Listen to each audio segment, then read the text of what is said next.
का पहला क्वेश्चन आप सभी के लिए एकदम बढ़िया सा दमदार सा क्वेश्चन है। कह रहा है देखिए 10-10 क्वेश्चन सभी के रखे गए हैं, जैसे आपके एग्जाम में आते हैं 60 क्वेश्चन आरओ के, उसी तरह से 10-10 क्वेश्चन आपके रखे गए हैं। ठीक है, बढ़िया से अपन करना है। हाँ चलिए, कह रहा निम्नलिखित में से शुद्ध वाक्य आपको बताना है कि इसमें से शुद्ध वाक्य कौन सा होगा। कमेंट करिएगा सभी लोग और एकदम आसानी से इसको करते हुए चलना है। अब देखिए कह रहा है मोहन कल सारी रात भर जागता रहा। जब आपने यहाँ पे सारी लिख दिया है तो रात भर लिखने की आवश्यकता नहीं है, या तो रात भर अगर आपने लिख दिया तो सारी नहीं लिखना है, तो यहाँ पे सारी काट दो। मोहन कल रात भर जागता रहा, ये बात क्या हो जाएगी, सही हो जाएगी, मतलब वाक्य गलत हो गया। हाथी दीर्घकाय है, तो दीर्घकाय नहीं बोलेंगे, क्या बोलेंगे, कहेंगे सर हाथी विशालकाय है। विशाल, दीर्घ मतलब लंबा है, विशाल मतलब बड़ा हो गया, तो हाथी कैसा, बोले सर विशालकाय है, मतलब ये भी क्या हो गया, गलत हो गया। अल्पायु में भी समग्र ज्ञानी है, पीड़ा होते हुए भी महावीर ने बहुत धैर्य रखा। अब आपको बताना है इसमें से कौन सा शुद्ध होगा। अब देखिए कह रहा अल्पायु में समग्र, समग्र का मतलब होता है सब कुछ, लेकिन यहां पे क्या बोलेंगे, अल्पायु में भी पूर्ण ज्ञानी बोल देंगे तो बात क्या हो जाएगी, सही हो जाएगी। इसका मतलब ये भी गलत है, ये भी गलत है, ये भी गलत है, तो सही कौन सा है, कहेंगे सर ऑप्शन नंबर डी वाला क्या हो गया आपका, एकदम सही हो जाएगा। बोलो क्लियर हुआ या नहीं हुआ, एक बार कमेंट करके बताएगा सभी लोग। और कितने लोग आ गए हैं, एक बार 1 मिनट का समय दीजिएगा, मैं आप लोगों की कमेंट जरा सही से देख लेता हूँ। बस 1 सेकंड का और समय दे दीजिएगा थोड़ा सा, बाकी ज़्यादा समय नहीं लगाऊंगा, स्पीड में ही क्लास चलेगी, टेंशन मत लीजिएगा। ठीक है, चलिए अगला क्वेश्चन क्या कह रहा है देखेंगे। क्वेश्चन कह रहा है कि भैया निम्नलिखित में से अशुद्ध वाक्य बताना। अब यहाँ पे आपको अशुद्ध बताना है कि गलत कौन सा है। सेना के मोर्चा संभालते ही गोलियों की बाढ़ आ गई, गोलियां की बाढ़ आ गई। सर टॉमस रो ने जहांगीर को उपहार दिया। लाल बहादुर शास्त्री जी ख्याति प्राप्त नेता थे। भारतीय नारी शीर्षक निबंध अच्छा है। तो बोले सर गलती कहां पे, देखिएगा कह रहा सेना के मोर्चा संभालते ही, पहली बात तो यहां पे क्या आएगा, कहेंगे सर गोलियों आएगा, क्या आएगा, कहेंगे सर गोलियों आएगा, गोलियों। और उसके बाद क्या आएगा, बोले सर गोलियों की बाढ़ नहीं होगी, गोलियों की बौछार हो गई या बौछार आ गई, तो यहाँ पे क्या बोलेंगे, यहाँ पे बौछार आ जाएगा। इसका मतलब गलती कहां पे है, बोले सर गलती इस वाले वाक्य में है। आंसर कौन सा हो जाएगा, कहेंगे सर आंसर आपका ऑप्शन नंबर ए वाला बिल्कुल सही हो जाएगा। अगला क्वेश्चन क्या कह रहा है देखिएगा, इसमें से कौन सा वाक्य शुद्ध है जरा कमेंट करेंगे। अब देखो कह रहा केवल 10 रुपए मात्र दे दीजिए। यहां क्या कह रहा है, केवल भी कह रहा है और कह रहा मात्र भी कह रहा है, तो इसमें से एक काट दो, केवल 10 रुपए मात्र दे दीजिए। 10 रुपए मात्र नहीं, मात्र यहां से उड़ा दो, केवल 10 रुपए दे दीजिए। मेरे घर के पास एक हलवाई की दुकान है, मेरे घर के पास एक हलवाई की दुकान है या फिर हलवाई की एक दुकान है, तो ये पदक्रम संबंधी अशुद्धि है। क्या बोलेंगे, पदक्रम संबंधी अशुद्धि। यहां पे बोल देंगे हलवाई की एक दुकान है, यहां पे हलवाई आ जाएगा, उसके बाद एक आएगा, हलवाई की एक दुकान है, मतलब वाक्य क्या हो गया, बोले सर ये भी गलत हो गया। कह रहा इतने में हल्की सी हवा का झोंका आया। झोंका क्या है, कहेंगे सर झोंका पुल्लिंग शब्द है, इसलिए यहां पे क्या होगा, यहां पे हल्का सा होगा, हल्की सी नहीं होगा। क्या बोलेंगे, हल्का सा। और हल्का सा ये किसके लिए कह रहा है, ये कह रहा है झोंका के लिए, झोंका पुल्लिंग है, यहां पे हल्का सा हो जाएगा, मतलब ये भी वाक्य गलत है। चयन प्रक्रिया में दिव्यांगों को आरक्षण दिया जाता है, ऑप्शन नंबर सी क्या हो जाएगा, बोले सर सी वाला आपका एकदम सही हो जाएगा। बोले क्लियर हो रहा है क्या सभी को। संदीप सैनी जी क्या हालचाल है आपके। अगला क्वेश्चन क्या कह रहा है देखेंगे। क्वेश्चन कह रहा है कि भैया इसमें से वाक्य शुद्ध कौन सा होगा। मैंने बताया 10-10 क्वेश्चन सभी के मिलेंगे। उस पर भगवान की कृपा है। 10 रुपए में क्या मिलता है। प्रधानमंत्री जी विदेश यात्रा पर गए। पाकिस्तान ने भारत पर आतंकी हमला करवाकर निकृष्ट काम किया है। अब ये आपको सभी के सभी क्या लग रहे हैं, कहेंगे सर सभी के सभी एकदम बढ़िया लग रहे हैं। अब जरा बताइएगा इसमें से गलती कहां पे, जल्दी से कमेंट करेंगे स्पीड में सभी लोग, क्या गलती है क्या या नहीं है बताइएगा, जल्दी जल्दी कमेंट करिएगा। कह रहा निम्नलिखित में से कौन सा वाक्य अशुद्ध है आपको बताना है। सबसे पहली बात, उस पर भगवान की कृपा है, बोले सर वाक्य सही है, कोई दिक्कत नहीं। 10 रुपए में क्या मिलता है, ये भी सही है, कोई प्रॉब्लम नहीं। प्रधान जी विदेश यात्रा पर गए, तो यार ये भी सही है। कह रहा पाकिस्तान ने भारत पर, वैसे यहां पे गए ये वाला होना चाहिए, कौन सा, ये वाला गए होना चाहिए, ठीक है। उसके बाद कह रहा पाकिस्तान ने भारत पर आतंकी हमला करवाकर निकृष्ट काम किया है, तो यहां पे निकृष्ट नहीं आएगा, बोले सर निकृष्ट हालांकि नीच के लिए यूज किया जाता है, बोले सर नीच काम किया है, तो आप यहां पे कह सकते हो हाँ, या गिरा हुआ काम किया, यहां पे कह सकते हो सी और डी दोनों में क्या है, बोले सर दोनों गलत है, तो यहां पे गए वो वाला आ जाएगा, ये वाला गए नहीं आएगा, ध्यान रखिएगा। तो सी और डी दोनों आंसर आप यहां पे कर सकते हो, ध्यान रखेंगे। आगे बढ़ेंगे। निम्नलिखित में से कौन सा शुद्ध वाक्य है जरा बताइएगा, क्वेश्चन का आंसर दीजिएगा। चालक ने पूछा कि यह सड़क कहां जाती है। पानी तेल से भारी है, तेज तूफान के बावजूद जहाज समुद्र पार कर ही गया, वह ग्रंथ विकतापूर्ण लिखा है। जरा आपको बताना है इसमें से कौन सा सही होगा, जल्दी से कमेंट करिएगा। अब देखिए कह रहा चालक ने पूछा कि यह सड़क कहां जाती है, नहीं, यह सड़क कहां जाती है नहीं पूछेंगे, क्या बोलेंगे, चालक ने पूछा कि इस सड़क से कहां पहुंचा जा सकता है। क्या बोलेंगे, इस सड़क से कहां पहुंचा जा सकता है, मतलब ये वाक्य क्या हो गया, आंसर गलत हो गया। उसके बाद क्या कह रहा है, पानी तेल से भारी है, ये बात सही होगी या गलत होगी बताइएगा। अच्छा, कह रहा तेज तूफान के बावजूद जहाज समुद्र पार कर ही गया, और कह रहा वह ग्रंथ विद्वतापूर्ण लिखा गया, नहीं वह ग्रंथ विद्वतापूर्ण लिखा गया है, विद्वतापूर्ण नहीं बोलेंगे, क्या बोलेंगे आंसर, वह ग्रंथ विद्वतापूर्ण लिखा गया है, विद्वतापूर्ण लिखा गया है।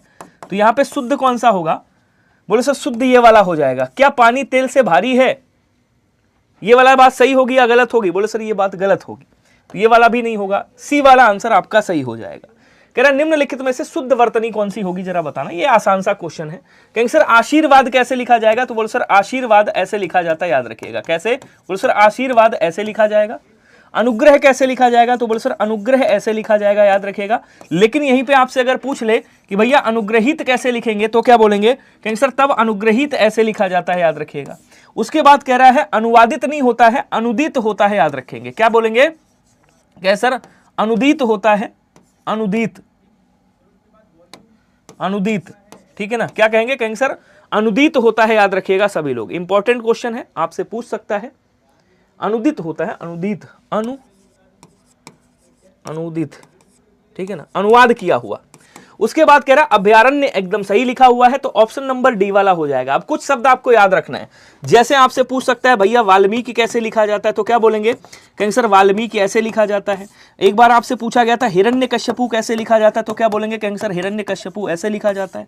यहीं पे आपसे पूछ लेगा अहल्या कैसे लिखा जाता है, तो बोले सर अहल्या ऐसे लिखा जाता है। आपसे पूछ ले कभी भी द्वारका कैसे लिखा जाएगा, तो बोले सर द्वारका ऐसे लिखा जाएगा। ये कुछ शब्द हैं जो आपको हर हालत में याद रखने हैं। बोलो समझ में आ रहा है क्या सभी को, कोई दिक्कत कोई डाउट है तो आप लोग पूछ सकते हो बेझिझक। कोई क्वेश्चन है आप बिंदास पूछ सकते हो। सर आज बहुत दिन आपकी, चलिए शिवानी सिंह जी बहुत बहुत स्वागत है। अगला क्वेश्चन क्या कह रहा है देखेंगे। क्वेश्चन कह रहा है कि भैया निम्नलिखित में से अशुद्ध वर्तनी कौन सी होगी। अब देखिए क्या अंतरराष्ट्रीय सही है या गलत है। देखिए आपको पता होगा कि भैया यहाँ पे क्या है, बोले सर अंतर, और उसके बाद क्या है, कहेंगे सर राष्ट्रीय, क्या है, राष्ट्रीय है। आपको पता है इधर अगर रा है इधर पूर्ण वर्ण है, तो ये जो रा है ये इसके ऊपर चढ़ जाएगा, मतलब अंतरराष्ट्रीय सही लिखा हुआ है। कह रहा अध्यात्म, तो अध्यात्म ये क्या है, बोले सर अध्यात्म गलत लिखा हुआ है। अध्यात्म कैसे लिखा जाता है, बोले सर अध्यात्म ऐसे लिखा जाता है, याद रखिएगा। आध्यात्म नहीं होता है, अध्यात्म होता है, तो ये गलत हो गया। अभिशप्त सही है, अग्रगण्य भी सही है। आंसर आपका कौन सा हो जाएगा, बोले सर बी वाला आंसर आपका एकदम सही हो जाएगा, ध्यान रखिएगा। ओके चलिए अगला क्वेश्चन देखिएगा। क्वेश्चन क्या कह रहा है, एकदम प्यार से समझिएगा इसको। कह रहा अशुद्ध वर्तनी इसमें से कौन सी होगी जरा बताइएगा। पक्षीगण, पक्षीगण कैसे लिखेंगे, बोले देखिए पहले क्या था, बोले सर पहले पक्षी था और उसके बाद गण जोड़ा गया, तो ये क्या बन गया, बोले सर ये पक्षीगण बन जाएगा। क्या बनेगा, पक्षीगण बन जाएगा। प्रेमचंद सही लिखा हुआ है, दैदीप्यमान भी सही लिखा हुआ है, दुरवस्था भी सही लिखा हुआ है, दुरवस्था।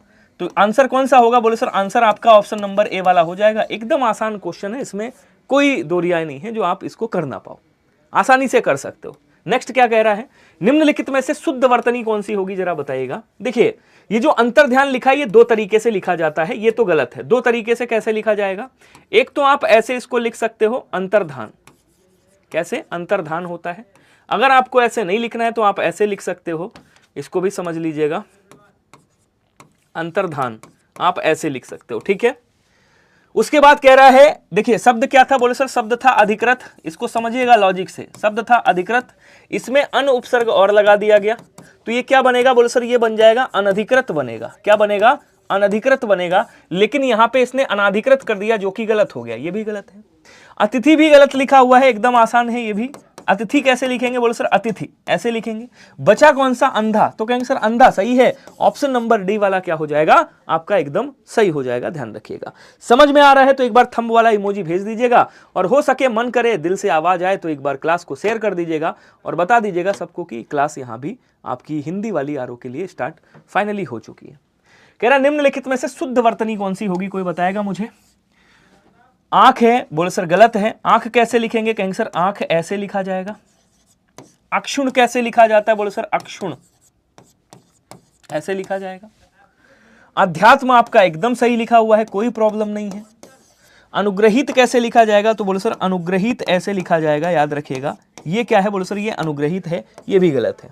अब एक शब्द और याद रखिएगा, कभी कभी आपसे पूछ लेता है जागृत।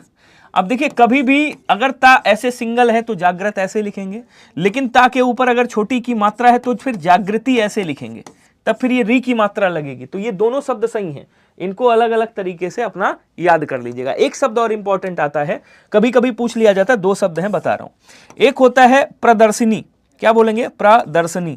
तो प्रदर्शनी कभी पूछे तो कैसे लिखेंगे, बोले सर ऐसे लिखेंगे। लेकिन अगर यहीं पे पूछ ले प्रियदर्शनी कैसे लिखा जाएगा, तो बोले सर प्रियदर्शिनी। तो प्रियदर्शिनी आप ऐसे लिखोगे। अब ये दोनों शब्द सही हैं, लेकिन दोनों अलग हैं, इनको भी याद रखिएगा, ठीक है। चलिए नेक्स्ट क्वेश्चन देखिएगा, कह रहा मोनी अत्यधिक तेज छात्रा है। अब यहां कह रहा वाक्य में प्राविशेषण कौन सा होगा। देखिए यहां पे छात्रा क्या है, बोले सर छात्रा संज्ञा है, इसकी विशेषता बताई जा रही है। क्या विशेषता बताई जा रही है कि तेज, अर्थात ये क्या हो गई, बोले सर ये विशेष से हो गई, ठीक है। अब यहां पे तेज क्या है, कहेंगे सर तेज जो है वो विशेषण है, क्योंकि भाई विशेष की विशेषता बता रहा है, तो ये क्या हो जाएगा, कहेंगे सर ये आपका विशेषण हो जाएगा। अच्छा जी, कभी कभी कुछ शब्द विशेषण की भी विशेषता बताने लगते हैं। कितनी तेज है, तो बोले सर अत्यधिक तेज है। ये क्या हो गया, जो विशेषण की विशेषता बताते हैं उनको प्राविशेषण के नाम से जाना जाता है। इसका मतलब ये जो शब्द अत्यधिक दिया हुआ है ये कौन सा शब्द है, तो बोले सर ये आपका प्राविशेषण शब्द हो जाएगा, ध्यान रखिएगा, ठीक है। बहुत शानदार, आगे बढ़िएगा। कह रहा बाहरी में कौन सा विशेषण है। अब देखिए समझिएगा, सर्वनामिक विशेषण की एक छोटी सी ट्रिक बताता हूं, आपको पता भी होगी कि भैया सर्वनाम के ठीक बाद क्या आ जाए, सर्वनाम के ठीक बाद यदि संज्ञा आ जाए या फिर स्वयं सर्वनाम आ जाए, स्वयं सर्वनाम आ जाए, ऐसी कंडीशन में ये सर्वनाम सर्वनाम ना रह करके सर्वनामिक विशेषण बनता है। लेकिन याद रखिएगा यहां पे एक तो पुरुषवाचक नहीं आएगा और दूसरा निजवाचक सर्वनाम का प्रयोग नहीं होता है। इन चीज को ध्यान रखिएगा, ठीक है। जैसे मैंने कहा वह पेड़ मेरा है, वह पेड़ मेरा है। अब देखिए यहां पे वह क्या है, सर्वनाम है, पेड़ क्या है, संज्ञा है, तो ये वह क्या हो गया, सार्वनामिक विशेषण हो गया। जहां तौलने नापने की बात हो परिमाणवाचक, जहां गिनने की बात हो संख्यावाचक, और इसमें ना तो गिनने की बात है ना नापने तौलने की बात है। आपने कहा बाहरी घर, तो घर की विशेषता क्या है कि यार वो मेरे बाहरी घर है, तो ये कौन सा हो गया, बोले सर ये आपका गुणवाचक विशेषण हो गया।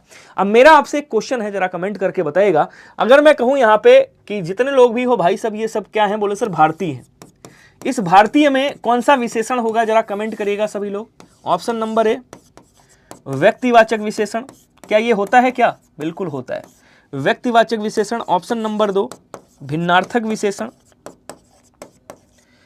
भिन्नार्थक विशेषण। Option number C A and B दोनों, ए एंड बी दोनों। Option number D none of this, इसमें से कोई नहीं। कमेंट करके जरा बताइएगा, जरा था मैं भी देख लूं, आप लोग पढ़ रहे हैं बढ़िया से। आंसर क्या होगा, कोई बताएगा मुझे, जल्दी जल्दी बता दो स्पीड में। या इसमें से कोई नहीं होगा, या इसमें से कोई हो सकता है, बिल्कुल शानदार। क्या बोलेंगे, शिवानी जी का आंसर एकदम सही है। बोले सर यहाँ पे आपका भारतीय जो है व्यक्तिवाचक हो जाएगा। ध्यान रखिएगा, भारत से भारतीय, लखनऊ से लखनवी, क्या बोलेंगे, लखनऊ से लखनवी, क्या बोलते हैं, बिहार से बिहारी, बिहार से बिहारी, अमेरिका से अमरीकी, ये सब क्या हो जाएंगे, बोले सर ये सब जितने भी हैं इनको व्यक्तिवाचक विशेषण बोला जाता है, याद रखिएगा, ठीक है। अब यहां पे आंसर ए हो गया। अगला कह रहा निम्न में से किसमें आवृत्ति बोधक विशेषण है।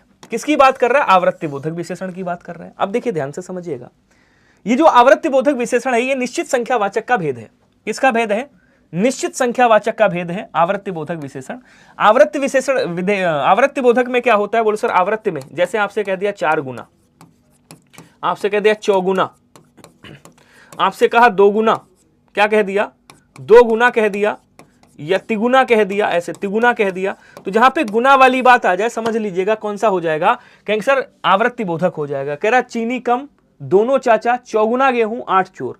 अब देखिए 8 चोर क्या हो गया, बोले सर ये आपका गणनावाचक हो गया। कौन सा, बोले सर ये हो गया आपका गणनावाचक। ध्यान दीजिएगा सभी लोग।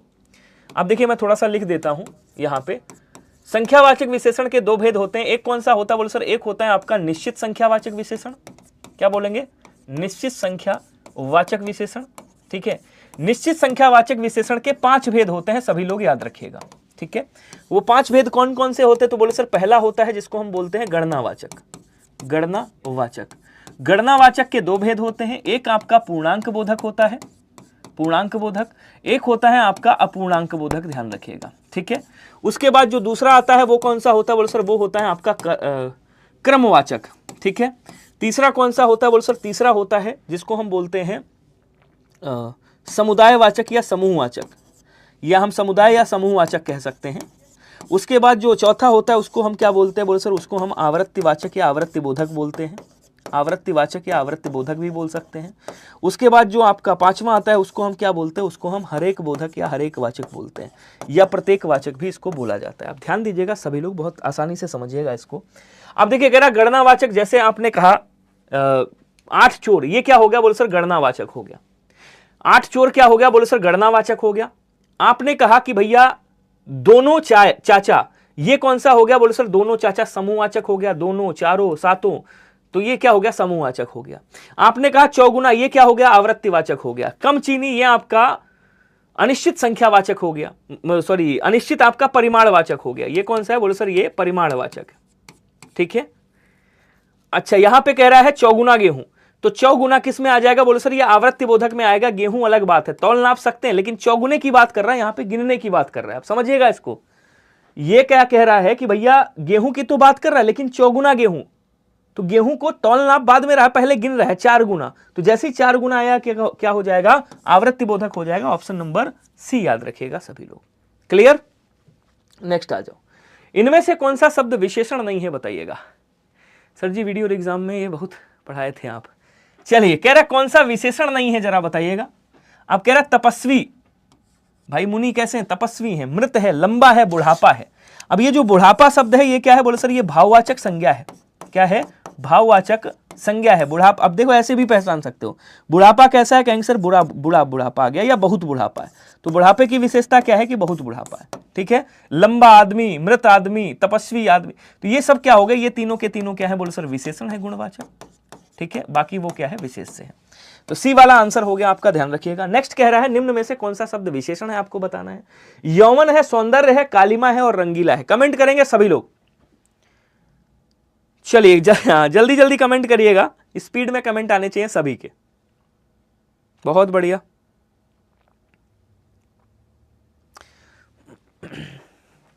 विशेषण की बात कर रहा है। आपने कहा कालिमा छाई है या बहुत कालिमा छाई है, तो कालिमा की विशेषता क्या हो गई, बहुत कालिमा। इसका मतलब ये क्या हो गया, बोले सर ये विशेष से हो गया, ना कि विशेषण है। संज्ञा लगा करके देख लो, ठीक है ना। सौंदर्य भी क्या है, बोले सर सौंदर्य भी आपका भाववाचक संज्ञा है, इसका मतलब ये भी विशेष से हो गया। यौवन भी विशेष से है, लेकिन जो रंगीला है, आपने कहा रंगीला आदमी, ठीक है, रंगीला व्यक्ति, तो व्यक्ति की विशेषता क्या है कि वो रंगीला है, अर्थात रंगीला यहां पे विशेषण का काम कर रहा है। कह रहा है विशेष से और विशेषण इसमें से कौन सा सुमेलित नहीं है, ये बताना है।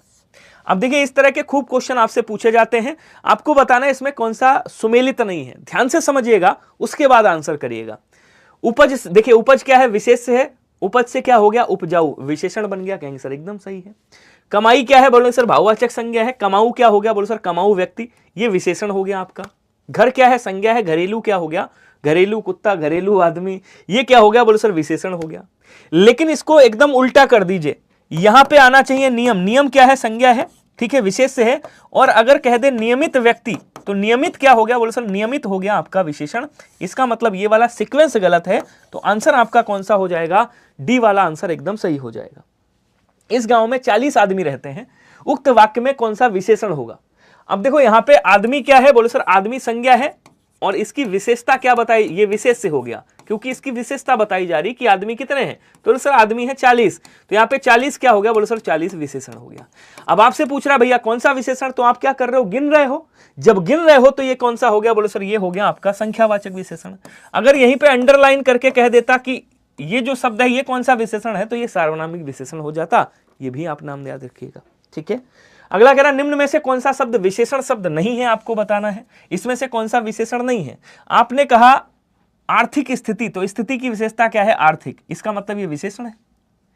जाति भी विशेषण है, मौखिक भी विशेषण है, लेकिन चमक क्या है, विशेषण नहीं है। आपने कहा चमक अच्छी है, अच्छी चमक, तो चमक की विशेषता क्या है कि अच्छी है, इसका मतलब ये क्या हो गया, बोले सर ये विशेष से है, ना कि विशेषण है। Option number D is right, ठीक है। सुषमा अति सुंदर लड़की है, निम्न में से प्राविशेषण कौन सा है। अब ये भी आसान है, लड़की क्या है, बोले सर ये विशेष से है, इसकी विशेषता बताई जा रही है। सुंदर क्या है, कहेंगे सर ये विशेषण है। आसान क्वेश्चन है, ज्यादा टफ नहीं है। और जो विशेषण की भी विशेषता बता दे उसे क्या कहा जाता है, बोले सर उसे प्राविशेषण के नाम से जाना जाता है। इसका मतलब यहाँ पे ये जो अति शब्द हो गया, यह प्राविशेषण है। अच्छा, अगर मैं यहीं पे पूछ लेता कि यार इसमें से गौड़ विशेष से कौन सा है, अगर मैं पूछता गौड़ विशेष से कौन सा है इसमें से, तब आप क्या बताते? और अगर यहीं पे मैं पूछ लेता कि भैया इसमें से प्रमुख विशेष से कौन सा है, तब आप क्या बताते? तो ये जो लड़की है प्रमुख विशेष है, क्योंकि इसकी विशेषता बताई जा रही है। और ये जो सुषमा है, ये कौन सी है? गौड़ विशेष से है, इसकी भी विशेषता बताई जा रही है, लेकिन पहले किसकी? लड़की की विशेषता बताई जा रही है, ध्यान रखिएगा। अगला कह रहा है उत्कर्ष ने आधा लीटर दूध पी लिया, उक्त वाक्य में कौन सा विशेषण है? अब देखिए, दूध की विशेषता क्या है? दूध द्रव्यवाचक संज्ञा है, इसकी विशेषता बताई जा रही है। क्या विशेषता बताई जा रही है कि कितना है ये? तो बोले सर आधा लीटर। ये क्या हो गया? नापा तोला जा रहा है इसको, और जब नापा तोला जाएगा तो कौन सा हो जाएगा? बोले सर परिमाणवाचक विशेषण हो जाएगा। आधा लीटर मतलब निश्चित परिमाणवाचक विशेषण। ऑप्शन नंबर सी क्या हो जाएगा? एकदम सही हो जाएगा। अगला कह रहा तारों भरी रात के लिए एक शब्द क्या होगा? कोई बताएगा क्या? कमेंट करके छापिएगा, जल्दी से सभी लोगों के आंसर आने चाहिए। बढ़िया क्वेश्चन है, एकदम लल्लन टॉप। चलिए जल्दी जल्दी करेंगे। सरवर का मतलब क्या होता है? कोई बताएगा? सरवर का मतलब होता है चांदनी वाली रात। चांदनी वाली रात, ठीक है। विभावरी का मतलब क्या होता है? तारों भरी रात। ऑप्शन नंबर 20 सही। निशीत का मतलब क्या होता है? बोलो सर मध्य रात्रि का समय। मध्य रात्रि का जो समय होता है उसे क्या कहा जाता है? बोलो सर उसे निशीत कहा जाता है। और निरुपम का मतलब क्या होता है? जिसकी उपमा ना दी जा सके, या जो उपमा रहित हो। निरुपम, उपमा रहित। तो जो उपमा रहित है उसे निरुपम कहा जाता है, ध्यान रखिएगा। नेक्स्ट पे आ जाओ। कह रहा जो उपयुक्त हो उसे क्या बोलेंगे? कोई बताएगा? जल्दी जल्दी कमेंट कर दो भैया। जो उपयुक्त हो उसे क्या कहा जाता है? प्राचीन का मतलब तो आप जानते हो, पुराना। सनातन का मतलब क्या होता है? जो युगों से चला आ रहा है, जो सदैव से चला आ रहा है, उसे सनातन बोलते हैं। तो यहां पे लिख लीजिएगा कि जो युगों से चला आ रहा है, उसे क्या कहा जाता है? सनातन। जो उपयुक्त हो उसे क्या कहा जाता है? उसे समीचीन कहा जाता है। जो उपयुक्त हो, उचित हो, ठीक हो, उसे क्या बोलेंगे? समीचीन कहा जाता है। जो मुकदमा दायर करे उसे क्या बोलेंगे? और जिस पर मुकदमा दायर हो उसे क्या कहा जाता है? जरा कमेंट करके बताएगा सभी लोग। जो मुकदमा दायर करे उसे क्या बोलेंगे? तो जो मुकदमा दायर करता है उसे क्या कहा जाता है? बोले सर उसको वादी कहा जाता है, मुकदमा दायर करने वाला। और जो इसका विरोध करे उसे प्रतिवादी कहा जाता है। जिस पे मुकदमा चलाया जाए उसे अभियुक्त कहा जाता है, ध्यान रखिएगा। जो शुद्ध किया जा चुका है उसे परमार्जित कहा जाता है। जो शुद्ध किया जा चुका है, जो शुद्ध किया जा चुका है उसे क्या कहा जाता है? बोलो सर उसे परमार्जित कहा जाता है। क्रोध करने वाली स्त्री को क्या कहा जाता है? कोई बताएगा? मृणाल किसे बोलते हैं? कमल की, जो कमल की डंडी होती है, कमल की डंडी क्या बोलेंगे? कहेंगे सर जो कमल की डंडी होती है उसे क्या कहा जाता है? उसे मृणाल कहा जाता है। मर्माहत का मतलब जिसके हृदय पर चोट पहुंची हो, उसे मर्माहत कहते हैं। मुमूर्ष का मतलब होता है मरने, मुमूर्ष मरने की इच्छा। मुमूर्ष मतलब मरने की इच्छा, ठीक है। और भामिनी का मतलब होता है क्रोध करने वाली स्त्री, और मानिनी का मतलब होता है मान करने वाली स्त्री। ये सारे शब्दों को आपको बहुत अच्छे से याद रखना है, ये सारे के सारे इंपॉर्टेंट है। वैसे यहाँ पे या तो मुमूर्षा होना चाहिए था या फिर मुमूर्षु होना चाहिए था। अगर मुमूर्षा है तो मरने की इच्छा हो जाएगा, मुमूर्षु है तो मरने की इच्छा रखने वाला, ठीक है। चलिए, हाँ, इसका क्या बोलेंगे? मर्माहत का मतलब क्या होता है? बोलो सर मर्माहत का मतलब होता है जिसके हृदय पर चोट पहुंची हो या जिसके हृदय पर आघात हुआ हो। बिल्कुल सही, उसको क्या कहा जाता है? मर्माहत कहा जाता है। तो यहां पे आंसर मिल गया आपका, ऑप्शन नंबर ए वाला हो गया। नेक्स्ट क्वेश्चन क्या कह रहा है? देखिएगा, क्वेश्चन कह रहा है भैया कि इसमें से जिसका दमन करना कठिन हो, अर्थात जिसका दमन करना कठिन हो या जिसको दबाना कठिन हो, उसे क्या कहा जाता है? दत्त चित्त का मतलब क्या होता है? जिसने अपना चित्त एक विषय में दिया हो, एक विषय में या एक तरफ दिया हो, उसे दत्तचित्त कहा जाता है। दुष्कर का मतलब क्या होता है? जो कठिनाई से किया जाए, जिसको करना कठिन हो। क्या बोलेंगे? जिसको, आगे से हट जाता हूं मैं, जिसको करना क्या हो? बोले सर जिसको करना कठिन हो, उसे क्या कहा जाता है? दुष्कर कहा जाता है। दुर्दम्य का मतलब होता है जिसको दबाना कठिन हो, उसे दुर्दम्य कहा जाता है। दुर्निवार का मतलब होता है जिसका निवारण करना कठिन हो। क्या बोलेंगे? जिसका निवारण करना कैसा हो? बोले सर जिसका निवारण करना कठिन हो उसे क्या कहा जाता है? उसे दुर्निवार कहा जाता है, याद रखिएगा। जहां किसी बात का डर ना हो उसे क्या बोलेंगे? जहां किसी बात का डर ना हो परमहंस, निरापद, निष्प्रह या फिर दुर्जेय कहा जाता है। सभी लोग आंसर करिएगा, बढ़िया से सभी का आंसर आना चाहिए। देखिए निष्प्रह का किसे कहा जाता है? जो इच्छा रहित है। क्या बोलेंगे? इच्छा रहित, जिसमें कोई इच्छा ना हो, निष्प्रह हो गया। दुर्जेय कहा जाता है जिसे जीतना कठिन हो। जिसे जीतना कैसा हो? बोले सर जिसे जीतना कठिन हो उसे क्या कहा जाता है? दुर्जेय कहा जाता है। और निरापद कहा जाता है जहां किसी बात का डर ना हो उसे क्या बोलेंगे? कहेंगे सर उसको निरापद के नाम से जाना जाता है। सभी लोग याद रखिएगा। नेक्स्ट क्वेश्चन, ऊपर आने वाली सांस को क्या कहा जाता है? जो ऊपर आने वाली सांस होती है। देखिए ऊर्ध्वगामी का मतलब होता है ऊपर जाने वाला या ऊपर की ओर जाने वाला ऊर्ध्वगामी कहलाता है, ध्यान रखिएगा। ठीक है। उपर्युक्त का मतलब होता है ऊपर लिखा गया, ऊपर लिखा गया या ऊपरयुक्त कह सकते हैं। ऊपर लिखा गया उपर्युक्त कहलाता है। ठीक है। उसके बाद कह रहा है कि भैया उच्छ्वास का मतलब होता है ऊपर आने वाली जो सांस होती है, इसको जब आप तोड़ोगे निकलेगा उतधन श्वास, अर्थात उच्छ्वास बनता है। ऊपर जो जाने वाली श्वास है उसे क्या कहा जाता है? उत का मतलब ऊपर हो गया, तो ऊपर जाने वाली श्वास को क्या कहा जाता है? उच्छ्वास कहा जाता है, याद रखिएगा। अर्थगर्भित का मतलब होता है जिसके अंदर क्या हो? जिसके अंदर गर्भ भरा हो उसे अर्थगर्भित कहा जाता है, ध्यान रखिए। अगला क्वेश्चन, लाभ की इच्छा रखने वाले को क्या कहा जाता है? कोई बताएगा मुझे? लाभार्थी, लिप्सा या लाभदायक या लाभी? जो लाभ की इच्छा रखता है उसे क्या कहा जाता है? लाभ की इच्छा रखने वाला। अब देखिए यहां पे जो लाभ की इच्छा रखता है उसे लिप्सा ही बोलते हैं। लिप्सा का मतलब ही होता है लाभ की इच्छा। ठीक है। अच्छा, लाभार्थी का मतलब लाभ प्राप्त करने वाला। लाभार्थी आपको पता है लाभ प्राप्त करने वाला, लाभ प्राप्त करने वाला। जो लाभ प्राप्त करता है उसे लाभार्थी कहा जाता है। नेक्स्ट की ओर बढ़ेंगे। कह रहा है जो आंखों के आगे उपस्थित हो, जो आंखों के सामने अपारदर्शी, परोक्ष, प्रियदर्शी या प्रत्यक्ष। तो जो आंखों के सामने हो उसे क्या कहा जाता है? बोले सर उसे प्रत्यक्ष कहा जाता है। परोक्ष का मतलब होता है आंखों के सामने ना हो। क्या बोलेंगे? कहेंगे सर जो आंखों के सामने ना हो उसे क्या कहा जाता है? उसे परोक्ष कहा जाता है। अपारदर्शी, जिसके पार देखा नहीं जा सकता। जो सब में व्याप्त हो उसे क्या कहते हैं? उसे सर्वव्यापी कहा जाता है। क्या बोलेंगे? सर्वव्याप्त कहा जाता है या सर्वव्यापी कह देंगे आप। सर्वव्यापी, सब में व्याप्त हो जाए। विज्ञ का मतलब होता है जानकार। क्या बोलेंगे? जानकार होता है, जानकार। अच्छा, वर्धमान का मतलब होता है बढ़ने, जो क्या बोलते हैं, वर्धमान का मतलब होता है जो बढ़ रहा हो। क्या कहेंगे? जो लगातार बढ़ रहा हो। तो जो बढ़ रहा हो उसे क्या कहा जाता है? उसे वर्धमान कहा जाता है।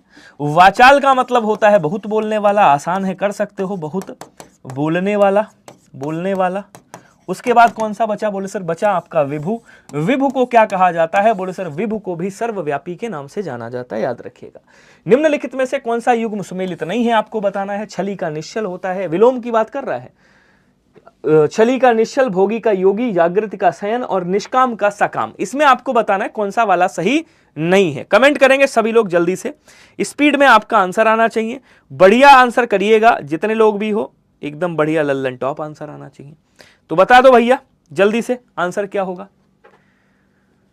बहुत शानदार। ये जो देखिए छली का निश्चल होता है सही है, भोगी का योगी ये भी सही है, निष्काम का साकाम होता है ये भी सही है, लेकिन जागृत का क्या होता है? बोल सर जागृत का सुसुप्ति होता है। क्या होता है? सुसुप्ति होता है, याद रखिएगा। ठीक है। तो आंसर कौन सा हो जाएगा? बोल सर आंसर सी वाला हो जाएगा।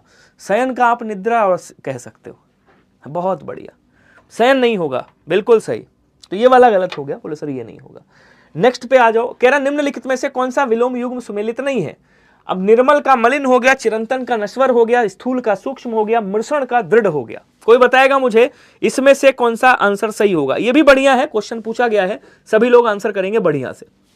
अब देखिए, निर्मल का मलिन होता है, बिल्कुल सही, मलिन मतलब गंदा, निर्मल मतलब स्वच्छ। चिरंतन का मतलब जो भैया पुराना हो, जो चिरकाल से चला है। नश्वर जो कभी भी नष्ट हो जाए। स्थूल का मतलब विशाल हो गया, सूक्ष्म मतलब छोटा हो गया।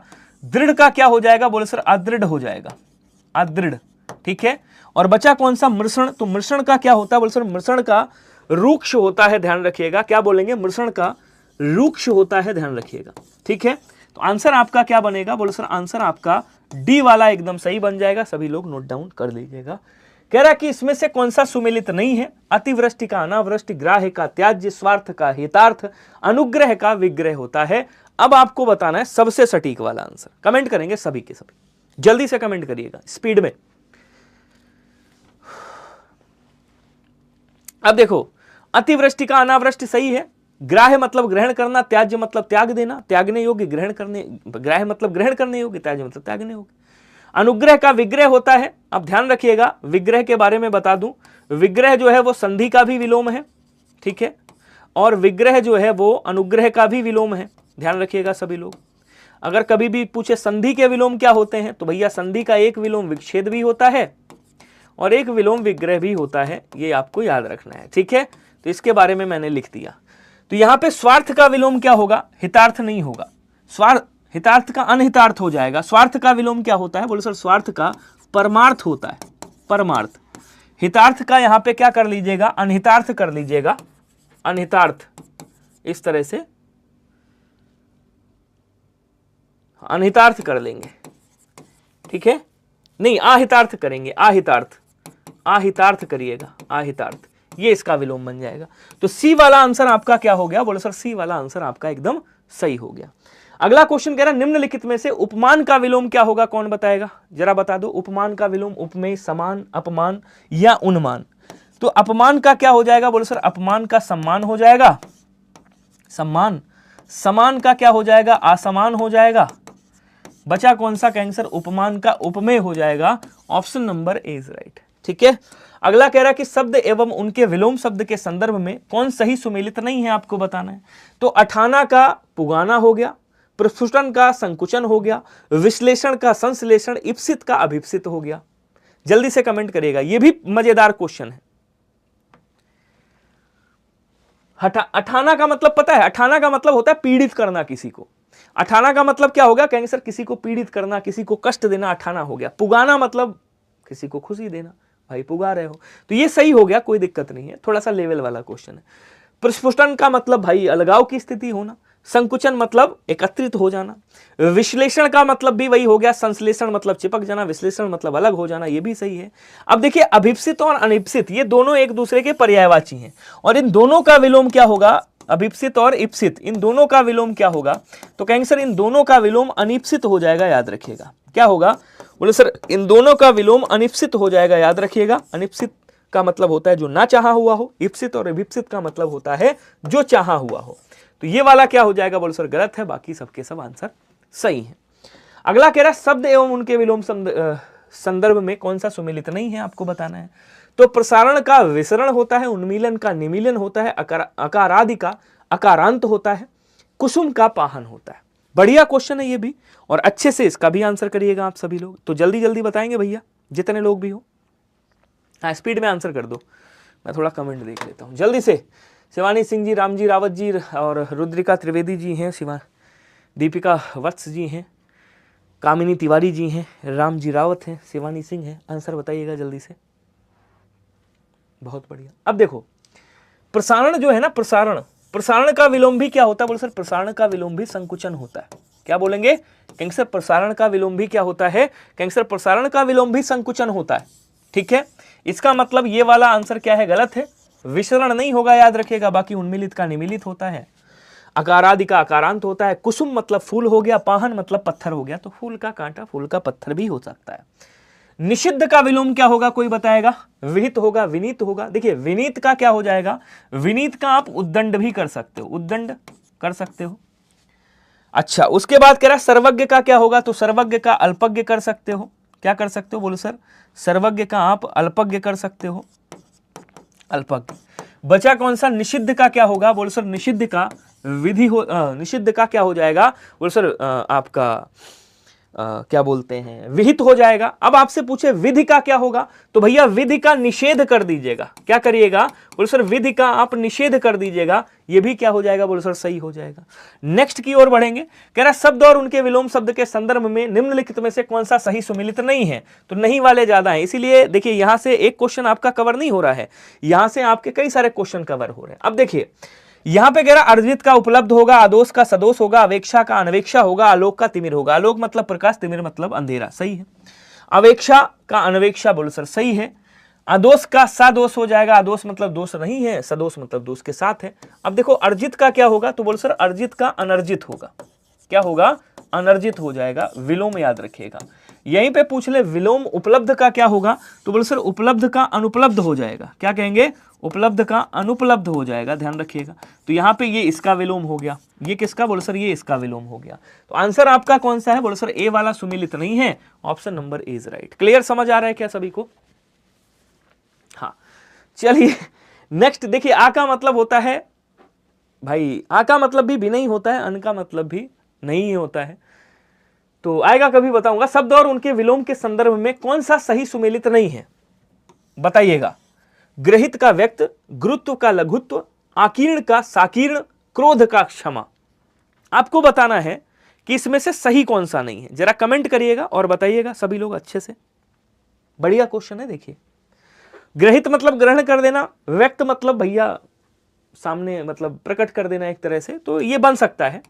हालांकि व्यक्त का अव्यक्त भी बनता है। देखिए व्यक्त का अव्यक्त भी बनता है, ध्यान रखिएगा, ठीक है। व्यक्त का लोप भी बन जाता है, तो ये तो सही हो गया, कोई दिक्कत नहीं। ग्रहित का क्या बन जाएगा? बोलो सर व्यक्त बन जाएगा। उसके बाद कह रहा गुरुत्व का लघुत्व बन सकता है क्या? बोलो सर एकदम बन सकता है। अच्छा उसके बाद कह रहा है क्रोध का क्षमा बन सकता है, लेकिन आकीर्ण का साकीर्ण नहीं होता है, आकीर्ण का विकीर्ण बन सकता है। क्या बनेगा? बोलो सर विकीर्ण बनता है। तो यहां पे आंसर सी वाला करिएगा, ऑप्शन नंबर सी हो जाएगा, ठीक है। कह रहा निम्नलिखित में से ओत प्रोत शब्द का विलोम क्या होगा? ओत प्रोत, कहने यार हम पैसों से ओत प्रोत हैं, हम इस चीज से ओत प्रोत हैं, मतलब मेरे पास बहुत सारी। ओत प्रोत का मतलब क्या हो गया? कह सकते हैं भरपूर, प्रचुर जिसको बोलते हैं। क्या बोलेंगे? कहेंगे सर प्रचुर जिसको बोलते हैं, कि मेरे पास है यार, ओत प्रोत में बहुत सारा है। अब यहां पे क्वेश्चन क्या कह रहा है देखिएगा, कह रहा विहीन होगा, अनीस होगा। अब देखिए नीस का अनीस हो जाएगा, ईस का अनीस, ईस का क्या होगा? अनीस। ईस मतलब ईश्वर, अनीस मतलब जो ईश्वर नहीं है। यहां पे अगर संयुक्त लिखा होता तो क्या हो जाता? पृथक हो जाता, ठीक है, प्रगामी नहीं। यहां पे विहीन हो जाएगा। ओत प्रोत का विलोम क्या होगा? बोलो सर विहीन हो जाएगा, ध्यान रखेंगे। सजाना शब्द का तत्सम क्या होगा? कोई बताएगा मुझे? बढ़िया क्वेश्चन है, जल्दी जल्दी बता दो, ये तत्सम तद्भव का क्वेश्चन है। सजाना का तत्सम क्या होगा? कोई बताएगा? देखिए श्रृंगार को थोड़ा सा सही से लिख लीजिएगा, मैं इसको सही कर देता हूं। अब ये श्रृंगार सही हो गया। तो श्रृंगार क्या है? बोलो सर तत्सम है। इसका तद्भव क्या होगा? कहेंगे सर श्रृंगार होगा, ठीक है, ये तत्सम हो, तद्भव हो गया। सजाना का क्या होता है? बोलो सर सजाना का सज्जापन होता है। सजाना का जो तत्सम बनेगा वो सज्जापन बन जाएगा, याद रखिएगा, ठीक है। आगे बढ़ेंगे। तत्सम और तद्भव की बात कर रहा है, तद्भव और तत्सम, इधर तद्भव होगा इधर तत्सम होगा। इसमें से कौन में से सही सुमेलित है आपको बताना है। अब इसमें से सही सुमेलित आपको बताना है यार, कौन सा सही सुमेलित होगा। अब देखिए बौना का, देखिए बौना क्या है? तद्भव है, बोपन नहीं होता है। बौना का क्या होता है? बोलो सर वामन होता है। क्या होता है? वामन। आपको पता भी होगा विष्णु जी ने वामन रूप लिया था, ठीक है। उसके बाद क्या कह रहा है? उसके बाद कह रहा है मेह का क्या स्नेह होता है? जल्दी से बताओ। बोलो सर नहीं। मेह का क्या होता है? बोलो सर मेह का मेघ होता है, स्नेह नहीं होता है। मेघ का मेघ होता है, याद रखिएगा। अच्छा उसके बाद कह रहा है सयाना, तो सयाना का क्या होगा? बोलो सर सयाना का संज्ञान होगा। सयाना का क्या हो जाएगा? बोलो सर सयाना का संज्ञान होगा। अब आपके दिमाग में क्वेश्चन होना चाहिए कि सर फिर भभूत का क्या होगा? तो भभूत का जो विलोम बनता है वो भरभूत नहीं बनता, वो विभूत बनता है। क्या बनता है? बोलो सर विभूत बनता है, याद रखिएगा। इसका मतलब आंसर डी वाला हो गया।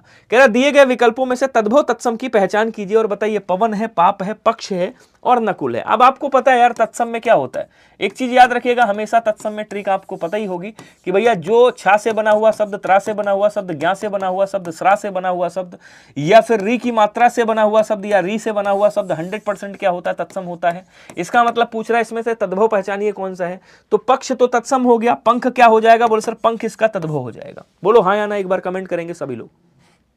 हाँ, संज्ञान का सयाना होता है, इस चीज को ध्यान रखिएगा, ठीक है। अच्छा, उसके बाद कह रहा पवन, तो पवन का क्या हो जाएगा, बोलो सर पवन का पवन हो जाएगा। पवन का क्या होता है भाई, पवन होता है। नकुल का क्या होता है, बोलो सर नकुल तत्सम है, इसको नेवला बोला जाता है। क्या बोला जाता है, कहेंगे सर नेवला कहा जाता है। यहां कह रहा दिए गए विकल्पों में से तद्भव शब्द की पहचान कीजिए। ये जो पाप है ये क्या है, बोलो सर ये फिर आपका तद्भव है। ऑप्शन नंबर बी क्या हो जाएगा, ये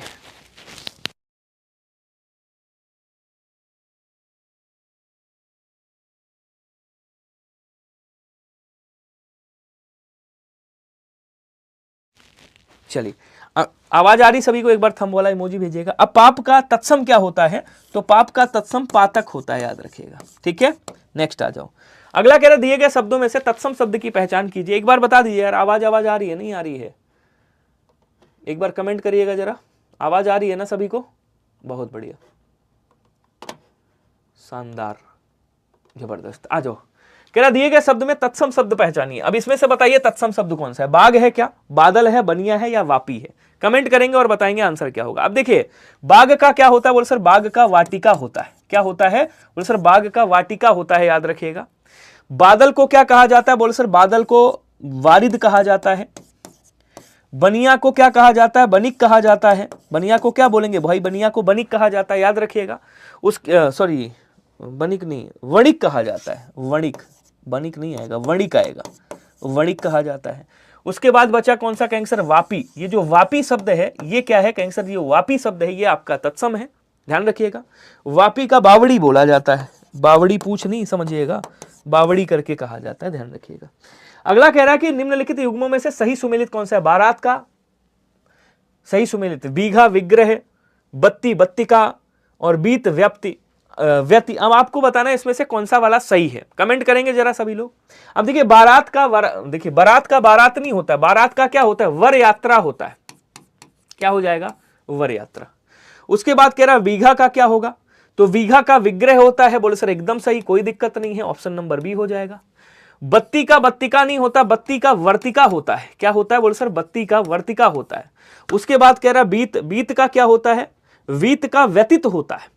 क्या होता है, बोले सर बीत का व्यतीत होता है, याद रखिएगा। व्यतीत मतलब बीता हुआ, बीत कह रहा है ना, बीत मतलब बीता हुआ की बात कर रहा है, तो बीत का क्या बोलेंगे, व्यतीत बोलेंगे, व्यतीत, हाँ व्यतीत बोल देंगे, जो व्यतीत हो चुका है, जो बीत चुका है, ठीक है। व्यतीत या व्यतीत बोलेंगे, माफ कीजिएगा, व्यतीत बोलेंगे, व्यतीत मतलब जो बीत चुका है, बीत चुका है। आगे आगे धुन शब्द का तत्सम क्या होगा, धुनि होगा, ध्वनि होगा, धुनस्य होगा, या धूड़ी होगा।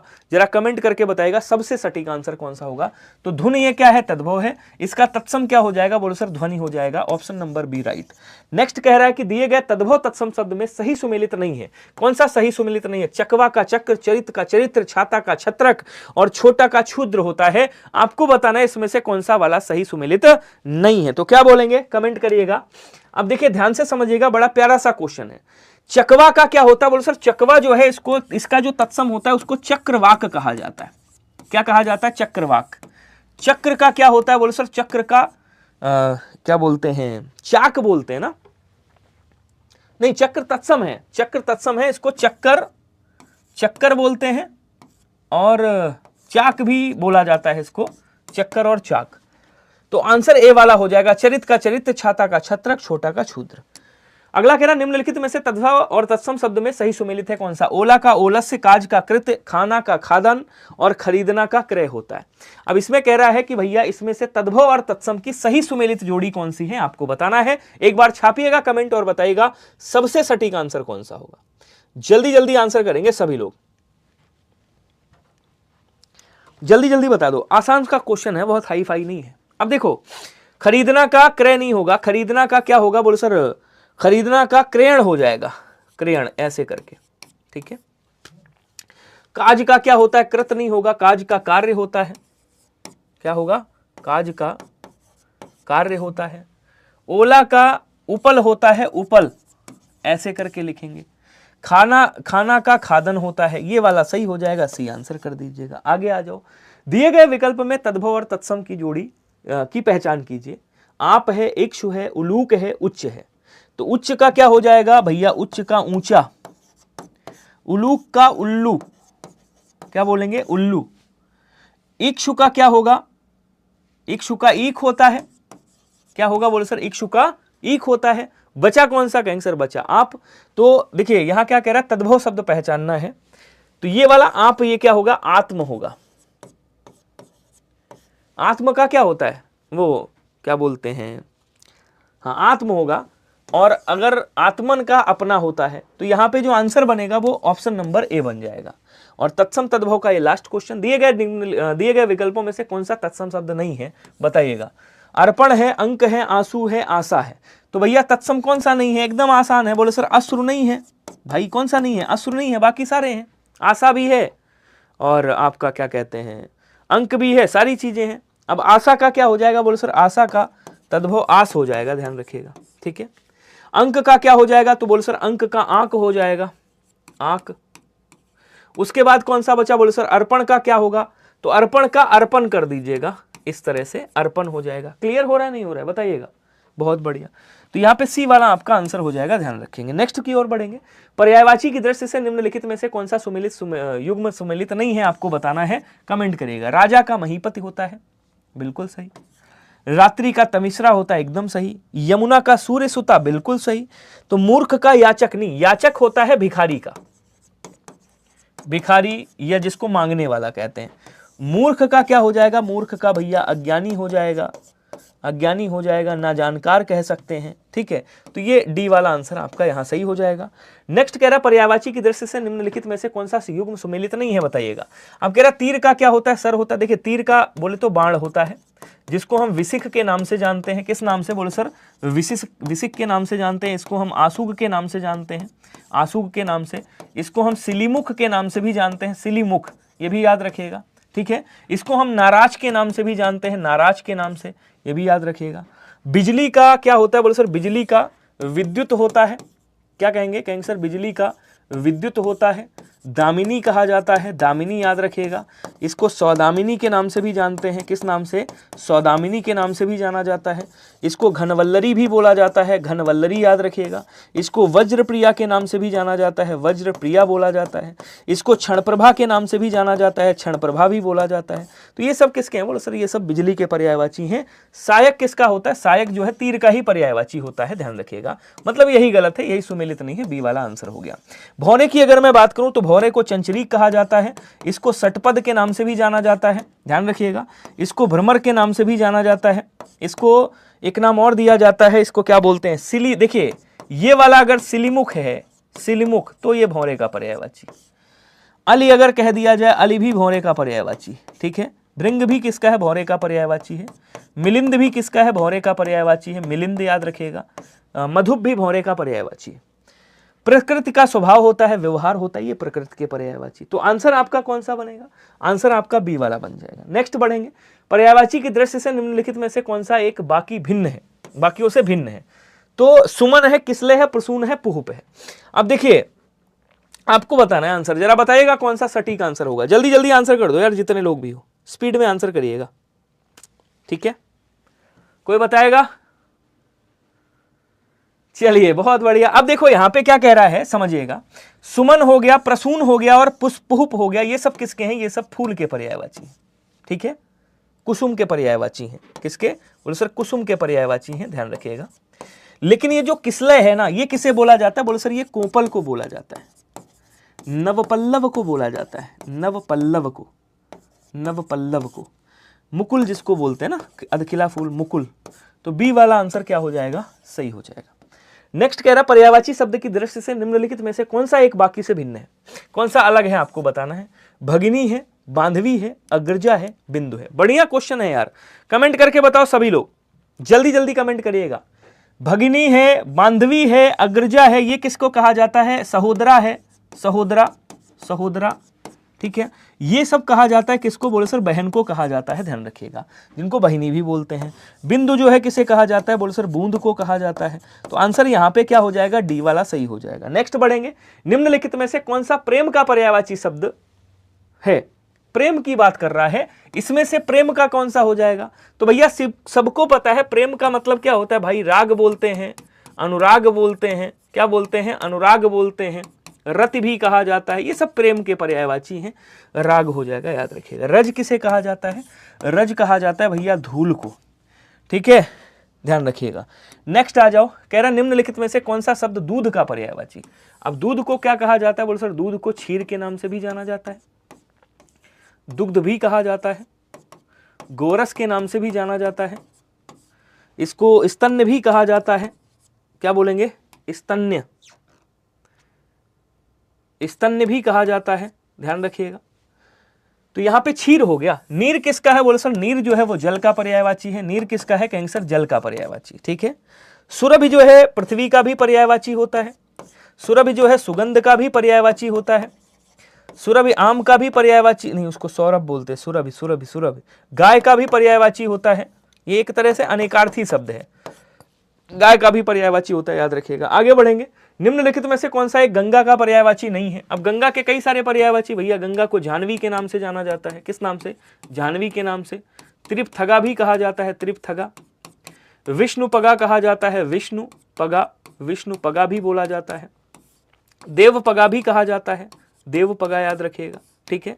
सुरसरी के नाम से भी जाना जाता है, सुरसरी। देव नदी भी कहा जाता है, देव नदी, याद रखिएगा, क्या बोलेंगे, देव नदी, याद रखिएगा, ठीक है। भागीरथी के नाम से भी जाना जाता है, भागीरथी के नाम से। अलकनंदा भी कहा जाता है, अलकनंदा भी बोला जाता है, ठीक है। तो यहाँ पे क्या बोलेंगे, कहेंगे सर यहाँ पे कौन सा हो जाएगा, सुरधुनी, तरंगवती, तरिणी और पयस्विनी। इसमें से गंगा का कौन सा पर्यायवाची है जरा बताइएगा तो। हाँ, क्या बोलेंगे, सुर मतलब देवता, धुनी मतलब नदी, यहाँ पे सुरधुनी हो जाएगा। अच्छा, उसके बाद ये जो तीन नाम हैं आपके, ये किसके हैं बोले सर, ये नदी के नाम हैं, याद रखिएगा, ठीक है। नेक्स्ट आ जाओ, निम्न में से कौन सा उदास का पर्यायवाची इसमें से है, कोई बताएगा क्या मुझे, उदास का पर्यायवाची कौन सा है। सर जी आज आप क्लास को लिया कीजिए, धीरे धीरे सब आ रहे हैं आप, प्लीज सर जी। सूर्यांश प्रजापति जी, एकदम स्टार्ट करते हैं और देखते हैं। कह रहा कौन सा नहीं है, इसकी बात कर रहा है। उदास मतलब खिन्न हो चुके हैं, मन भाई म्लान हो चुका है, अवसन्न हो चुका है, लेकिन विरक्त नहीं होगा। विरक्त का मतलब होता है, हाँ विरक्त नहीं होगा, बाकी सारे हो जाएंगे ना, डी वाला आंसर हो जाएगा। नेक्स्ट बढ़ेंगे, सेकंड लास्ट है, निम्नलिखित में से कौन सा आरंभ का पर्यायवाची नहीं है। आरंभ, उपक्रम, सूत्रपात, श्री गणेश, अर्वाचीन, इसमें से कौन सा आरंभ का पर्यायवाची नहीं है। अब अर्वाचीन का मतलब क्या होता है, अर्वाचीन का मतलब होता है नया, अर्वाचीन का मतलब होता है आधुनिक, आधुनिक, नूतन जिसको बोलते हैं, नूतन, नव्य बोलते हैं, नव्य, ठीक है ना। तो यहाँ पे आंसर ये वाला हो जाएगा, सूत्रपात, उपक्रम और श्री गणेश, ये सब किसके हैं, ये सब क्या बोलते हैं, आरंभ के पर्यायवाची हैं। ये शब्द लिखा है आपका आरंभ, याद रखिएगा। और उसके बाद आज का अंतिम क्वेश्चन कह रहा है निम्नलिखित में से कौन सा अमृत का पर्यायवाची नहीं है।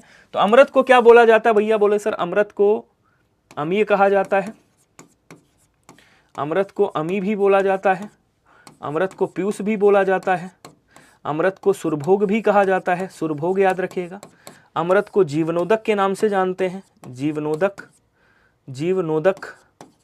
अमृत को पयो के नाम से भी जाना जाता है, पयो के नाम से। और क्या बोलते हैं, इसको अमीय के नाम से भी जाना जाता है, अमीय बोलते हैं, अमीय भी बोला जाता है, अमी भी बोला जाता है। सुधा भी कहा जाता है, सुधा, ठीक है, सुधा याद रखिएगा। तो सुधा, पीयूष, अमी, अनल नहीं बोला जाता है, अनल आग को कहा जाता है, याद रखिएगा। जिसको हम कृषाणु के नाम से जानते हैं, जिसको वैश्वानर के नाम से जाना जाता है, वैश्वानर के नाम से, जिसको रोहिताशों के नाम से जाना जाता है, रोहिताशों के नाम से, जिसको हम धनंजय के नाम से भी जानते हैं, अब लिख ही देता हूँ, धनंजय बोला जाता है। जिसको क्या बोलते हैं कैंसर, जिसको धनंजय बोला जाता है, एक नाम और है वायु सखा, तो वायु सखा भी इसका नाम समझ लीजिएगा। Option number C is right. बोलो जी खत्म, टाटा बाय बाय। चलिए फाइनली आज की क्लास कंप्लीट हुई। आज की क्लास कैसी लगी कमेंट बॉक्स में छाप के जरूर बताइएगा। सभी लोग सब्सक्राइब कर लीजिएगा चैनल को, और मिलते हैं अगली क्लास में। तब तक के लिए सभी को धन्यवाद, नमस्कार, जय हिंद, शुभ रात्रि। Thank you sir. Please exam तक डेली क्लास लीजिएगा, अभी तो फाइनली क्लास लेना है, लेकिन ये है इधर जीडी वाली क्लास हो जा रही, फिर जीडी पेड में क्लास है, उसके बाद कांस्टेबल की क्लास है, उसके बाद आरओ की क्लास है, मतलब 4 क्लास डेली, हालत ख़राब। चलिए देखता हूँ, I will try to my best, मैं कोशिश करता हूँ। आपकी आरओ वाली फाइनली क्लास तो नहीं छोड़ूंगा, और अभी स्टार्ट करते हैं अपन, ठीक है। So thank you so much, bye bye, tata, take care, सभी को मिलते हैं सभी को अगली क्लास में, तब तक के लिए सभी को शुभ रात्रि, गुड नाइट, सब्बा खैर, खुदा हाफिज, मिलते हैं अगली क्लास में, धन्यवाद सभी को।